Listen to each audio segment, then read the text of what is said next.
Hi, my name is Ko Fujimoto. I'm going to talk about how to avoid Japan's gift inheritance tax based on your residency type. And since this video is for mixed nationality couple, I'm going to insert my Japanese explanation too.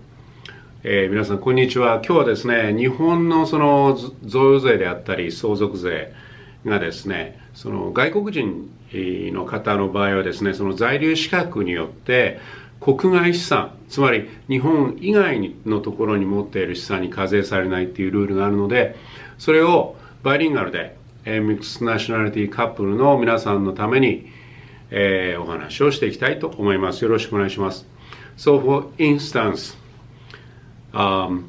husband, let's say husband is an American and the wife is Japanese, and you decide to go back to Japan to live. In this case, let's say you're going to retire in Japan. However,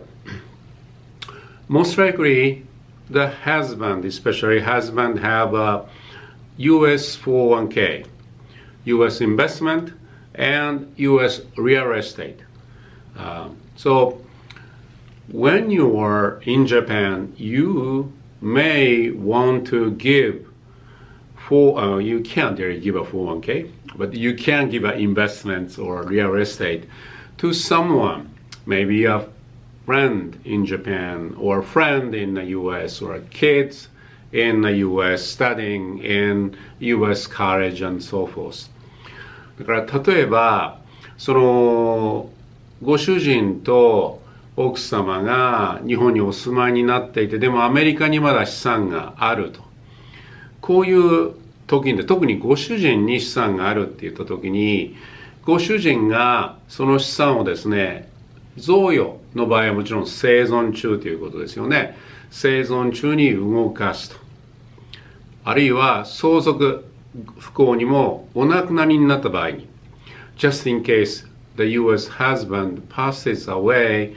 then there are assets still held in the United States. So under this scenario, Japan taxes any gifts over 1.1 million Japanese yen per year and inheritance over $360,000 if the 100 yen is a $1. Okay, 36 million yen. They will tax the person who received your inheritance, including your US or let's say you have assets elsewhere, foreign assets. ですからそのご主人は、アメリカ人の方で、そのアメリカにまだ資産があると、それで、贈与や相続があった時はここにちょっと書いてありますけれども、贈与の場合は1年間で110万円まで、相続の場合は、もし相続する人が1人であったら3600万円までは非課税ですけれども、それ以上は税金がかかってしまうと、こういうルールが日本にはあるわけです。So if you are Japanese national, the same rule obviously would apply. What I'm going to talk about is the breaks that the Japanese government decided to give foreigners, but not to the Japanese nationals. ですからそのもし奥様があるいは逆のケースもあると思いますけれども、ご主人がその日本人であった場合にはですね、残念ながらこのルールは当然避けるわけにはいかないということになるわけです。ここまででいいでしょうか。So,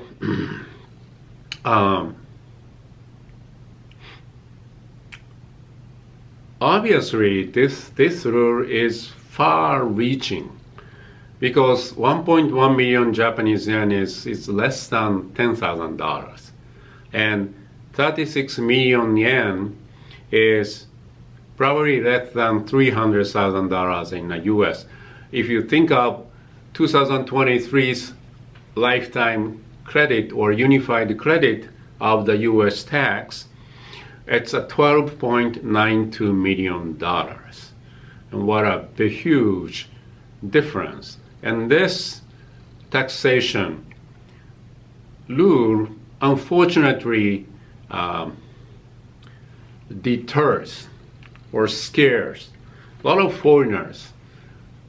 go and live in Japan. It's a natural reaction of a human being, I think. ということで、これほどですね、これだけやっぱりそのエグゼンプションが低いと、どうしても外国人の方、日本に住みたがらないという状況というのはやっぱり避けられないわけですよね。ですからここで私がちょっと一番最初にお話しした、例えば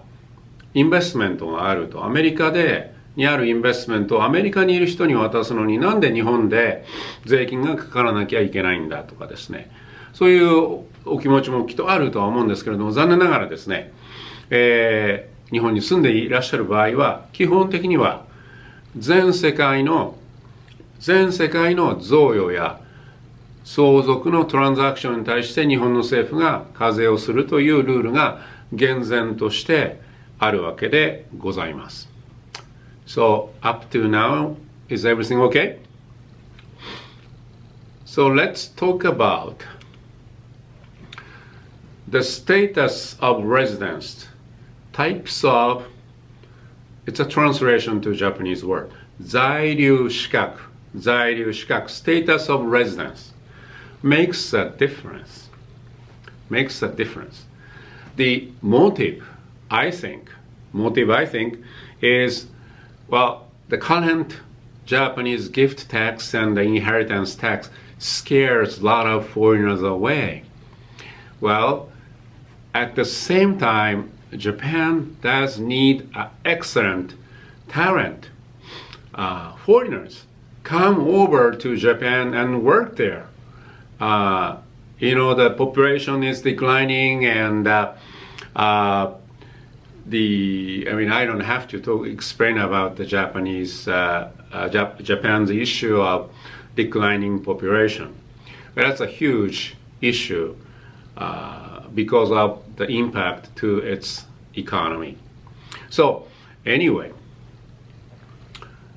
based on 在留資格 or based on the status of residence, Japanese government did change the tax law. And I'm going to explain the part that they changed in, I think, 2021, 2 years ago. So first, unfortunate case, right? Unfortunate case is you can't avoid being taxed. Okay, if you're a permanent resident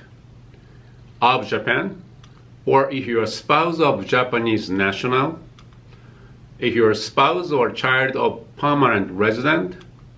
and if you are a long-term resident, 定住者. Now, I am talking about the category of 在留資格, and I may not use the word visa to translate 在留資格. That could be a wrong translation. Let's say it's a status, official status of residence, your type, your specific name of your right to live in Japan. So I listed 4,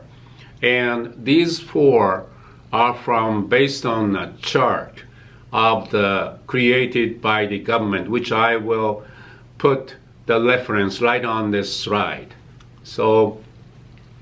if you're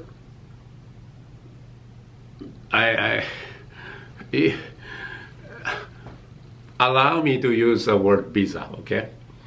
I could be wrong, but let me use a visa because it's simple and easy. If your visa is one of these four, then, well, there is no leeway. The Japanese government tax you your gifting transaction, inheritance transaction worldwide. No question asked. OK. 今、英語でちょっとご説明したことをお分かりになっていただけると思うんですが、この4つというのはですね、決まったきっと法務省が決めたその在留資格のタイプでございまして、単なる描写ではないと思うんですよね。このタイプでもってご主人がその在留資格を取った場合は、残念ながらギフトであったり相続であるというのは世界中で、税金がかかってしまうということですよね。それに対して、so let me talk about the breaks. Your 在留資格 or your status of residence is management, skilled professional, medical, research, intercompany transfer, education, journalism, public, probably more like a government, I would say, religious, arts, etc. If your 在留資格 or status of residence is one of these category, then Japanese government only tax your gifting and inheritance transaction only to the assets situated in Japan, limited to domestic Japan assets. ここで私がすごいリストとても長いんですよ。ここに、So this is a listing that you can find. It's an English translated site of the government site that I took this information, especially the 在留資格 listing site. Okay? And so you can look it up more and you see the difference. I think generally the black part is listed on the top and the red part is listed on the bottom. But my presentation, I turned it down, turned it around. The top part is red and bottom part is black. But the first listing of the 在留資格 comes from this management, skilled professional, medical, research, intercompany, and so forth. So, つまり今私が英語で説明したことの内容というのはご主人のこれ外国人の方の在留資格ですから日本人はの形が違いますからね外国人の方が日本に住む時の在留資格でこのようなちょっと私が黒で書いてあるようなカテゴリーでこれ見てみるとちゃんと働く人っていうことみたいですけれどもこういう資格でもって、日本に住む場合はその方のギフティングであったりその方の相続であるというのは日本にある資産のみに限られるということでアメリカに置いてあるあるいはイギリスに置いてあるとかどっかに置いてある 401k、インベストメントリアルエステートこういうものに対しては税金は贈与税と相続に関してはかけませんよっていうそういうルールなわけです。もう一回ですね、この法律というか、それができた背景というのは、これ昔ですね、確か、年数での制限というのも入ってたんですよね。それまでの時は、確か10年以上を超えるとかっていうような時にはこれが使えなくなっちゃうんですけれども、その2021年の税法の改革で、この年数の取り決めというのがなくなってしまったわけでございます。So let me get back to the English side. So as long as you maintain these black 在留資格, then you can avoid getting taxed on Japan's gift tax or inheritance tax. I told you the background, right? Japan's population is declining. They need foreigners to come over and work, especially at excellent talent, arts, education, journalism, and so forth.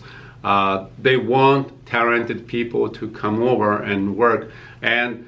I think the government doesn't want to